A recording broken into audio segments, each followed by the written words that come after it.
Super bonus, una barzelletta, non bastano le asseverazioni del professionista incaricato regolarmente iscritto all'ordine, non bastano le polizze a carico degli stessi professionisti a copertura di eventuali errori, non basta neanche l'infelice introduzione da parte dello Stato di mortificanti sanzioni aggiuntive a carico dei professionisti asseveratori che in atto non possono essere condannati sino a 5 anni di carcere ed essere destinatari di multe sino a 100.000 euro, anche se per avere semplicemente mal interpretato un regolamento edilizio oppure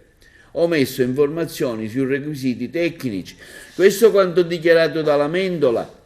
Presidente dell'Ordine degli Architetti. Pretendiamo il rispetto per i professionisti onesti che sono al lavoro per garantire l'efficientamento energetico e la messa in sicurezza del nostro patrimonio edilizio. Per la Mendola, ecco l'ennesimo balzello, addirittura un video che dimostra la veridicità delle asseverazioni dei tecnici incaricati. Parliamo ovviamente di super bonus. Adesso la piattaforma dell'OAT, che gestisce la gestione del credito per uno dei maggiori operatori finanziari di Intesa San Paolo, pretende addirittura un video a dimostrazione della veridicità delle asseverazioni dei professionisti per provare l'avvenuta esecuzione dei lavori del super bonus per una percentuale non inferiore al 30% ai fini della gestione del credito. Tutto ciò, ovviamente, continua la Mendola, mortifica la professionalità che professionisti, valicando anche i limiti imposti dalle più elementari norme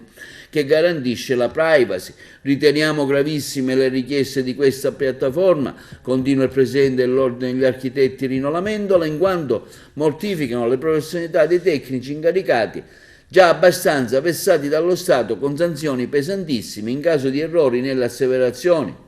Siamo davvero alla frutta. In questo contesto potremmo aspettarci che presto qualcuno imponga anche la registrazione del video sulle operazioni chirurgiche al fine di verificare la veridicità dei referti stilati durante gli stessi interventi. Non riteniamo giusto, continua la Mendola, che l'incapacità dello Stato di punire con severità e immediatezza chi sbaglia e si rende autore di frodi o di truffe, si proficuamente lavorando per garantire l'efficientamento energetico e la messa in sicurezza del nostro patrimonio edilizio, alimentando un processo virtuoso che nel corso del 2021 ha notevolmente incrementato il prodotto interno lordo dello Stato, raddoppiando il fatturato delle imprese del settore edile. Gli architetti agrigentini, conclude il Presidente dell'Ordine Rino Lamendola, pretendono un deciso intervento dai vertici nazionali della categoria nei confronti dei soggetti competenti affinché vengano immediatamente revocate le regole vessatorie arbitrarie come quelle introdotte dalla piattaforma Deloitte